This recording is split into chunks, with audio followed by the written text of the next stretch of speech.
60 दिन का महीना बादशाह अकबर के दरबार में चापलूस दरबारियों की कमी नहीं थी।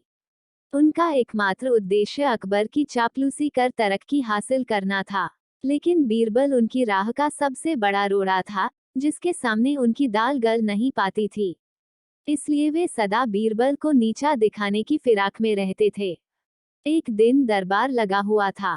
बीरबल सहित सभी दरबारी दरबार में उपस्थित थे।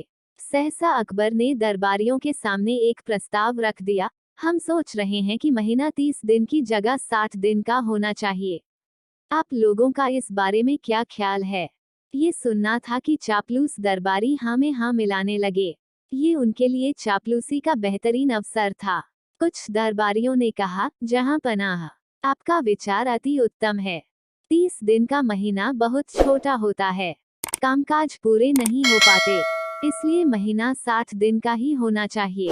कुछ कहने लगे, जहां पनाह, 60 दिन का महीना करने का फरमान फौरन जारी हो जाना चाहिए। इससे बढ़िया विचार तो हो ही नहीं सकता। बीरबल अब तक चुपचाप बैठा सारी बात सुन रहा था। उसने इस बारे में राय व्यक्त करने में कोई उत्सुकता नहीं दिखाई। बीरबल को खामोश देख अकबर ने पूछा, बीरबल, तुम इस बारे में क्या कहते हो? क्या तुम्हारी राय भी अन्य दरबारियों की तरह ही है? हुजूर, 30 दिन से 60 दिन का महीना कर देने का विचार उत्तम है, किंतु इसके लिए एक काम करना होगा।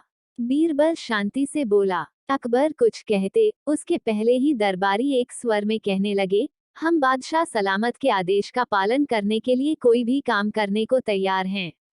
अच्छी बात है। बीरबल बोला, आप लोग तो जानते ही होंगे कि पृथ्वी पर 15 दिन चांदनी रातें और 15 दिन अंधेरी रातें चंद्रमा के कारण होती है।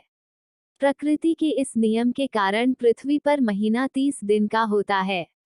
अब जब आप लोग 60 दिन का महीना करने के लिए कुछ भी करने को तैयार हैं, तो ऐसा कीजिए कि चंद्रमा को कहकर 30 दिन चांदनी रातें और 30 दिन अंधेरी रातें करवा दीजिए। ये सुनना था कि चापलूस दरबारी बगले झांकने लगे। बीरबल अकबर से बोला, जहां पनाह, देखिए सारे कर्मठ दरबारियों को सांप सूंघ गया है। अब ऐसे में क्या किया जाए? अकबर ने दरबारियों की परीक्षा लेने के लिए ये प्रस्ताव सामने रखा था।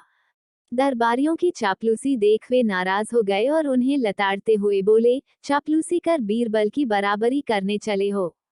जानते नहीं बीरबल की बराबरी के लिए अक्ल चाहिए, चापलूसी का गुर नहीं। बीरबल और मित्र का वचन। एक दिन बीरबल अपने मित्र के साथ भ्रमण के लिए निकला। दोनों बहुत दिनों बाद मिले थे, इसलिए बातचीत करते हुए न समय का पता चला, न ही दूरी का। चलते चलते दोनों बहुत दूर निकल आए। उनके मार्ग में एक नदी पड़ी। उन्हें नदी पार कर दूसरे छोर पर जाना था। नदी पार करने का एक ही माध्यम था, उस पर बना हुआ एक पुराना पुल। पुल बहुत संकरा था, एक बार में केवल एक ही व्यक्ति द्वारा उसे पार किया जा सकता था। बरसात के दिन थे, तो पुल पर काई जमी हुई थी, इसलिए उसे संभलकर पार करने की आवश्यकता थी।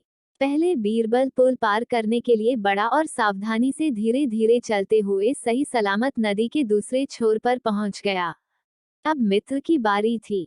वह भी पूरी सावधानी से पुल पार करने लगा, लेकिन पूरी सावधानी बरतने के बाद भी नदी के दूसरे छोर तक पहुंचने के कुछ दूर पहले उसका संतुलन बिगड़ गया और वह नदी में जा गिरा। मित्र को नदी में गिरते देख बीरबल फुर्ती से अपना हाथ बढ़ाया और बोला, मित्र, जल्दी से मेरा हाथ पकड़ लो, मैं तुम्हें बाहर खींच लूंगा। मित्र ने वैसा ही किया।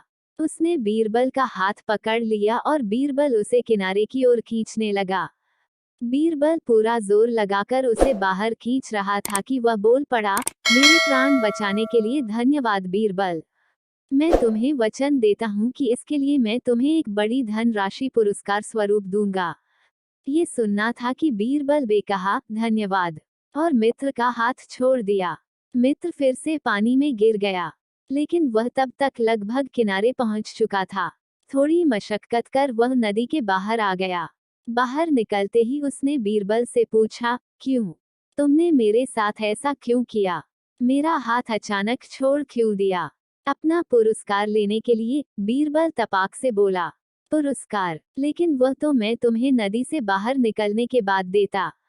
तुम मेरे सुरक्षित बाहर निकलने की प्रतीक्षा तो करते।